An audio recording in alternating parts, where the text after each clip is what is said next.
Hi friends, welcome back to our channel. ఈరోజు recipe వచ్చేసి గారెలు అండి. ఇవి ఏం గారెలు అంటే రాయలసీమ స్పెషల్ అంట. అరిసెందల గారెలు చాలా చాలా టేస్టీగా ఉంటాయి. మనం కూడా చేసుకుందాం. ఎలా చేసుకుందాం ఇప్పుడు మీకు చూపిస్తాను. నేనైతే ఒక గిలాసు అరిసెందలు నానబెట్టుకున్నాను అండి నైటు. పొద్దున్నే వాటికి మంచి కడుగేసి మిక్సీ చేసుకుంటున్నా. దాంట్లో మన కారానికి సరిపడా పచ్చిమిర్చి అల్లం వేసేయండి. ఇలా ఒక్క చక్కగా రుబ్బుకోవాలి, మరీ మెత్తగా పేస్ట్ కాదు. మళ్ళీ దాంట్లోనే ఉల్లిపాయ, జీలకర్ర, కొంచెం ఉప్పు వేసి అవి కూడా మిక్సీ పట్టుకొని ఈ పిండిలో కలుపుకోవాలి. మళ్ళీ కొంచెం జీలకర్ర తీసుకోవాలి, కొత్తిమీర, కొంచెం ఉప్పు ఇందాక వేసాం కదా, అవి మంచిగా కలుపుకోవాలి. అవన్నీ కలిసేటట్టు ఉల్లిపాయ పేస్టు, కొత్తిమీర, జీలకర్ర, కరివేపాకు, పచ్చిమిర్చి అంతా కలిసేటట్టు కలుపుకోవాలి. మిక్సీలో పట్టినా కానీ చాలా బాగున్నాయండి గారెలు అనేది. లోపల మెత్తగా, పైన క్రిస్పీగా చాలా టేస్ట్గా వచ్చినాయి.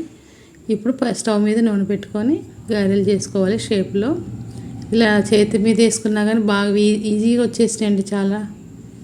చూడండి, చేయటం రాని వాళ్ళు కూడా చేయగలుగుతారు. వీటిని తింటే మాత్రం చాలా బాగున్నాయండి. ఈ చికెన్తో అయినా, చట్నీతో అయినా, దేనితో అయినా బాగుంటుంది. సాయంత్రం స్నాక్స్ లాగా చేసుకోవచ్చు, పొద్దున్న టిఫిన్ లాగా చేసుకోవచ్చు. మీరు కూడా ఒకసారి ఇలా చేసి ట్రై చేసి ఎలా వచ్చాయో కామెంట్లో పెట్టండి. మా వీడియోస్ కనుక మీకు నచ్చినట్టయితే లైక్ చేయండి, షేర్ చేయండి, సబ్స్క్రైబ్ చేయండి. మరిన్ని కొత్త వీడియోస్తో మళ్ళీ మీ ముందుకు వస్తాం. ఓకే అండి, బాయ్ అండి.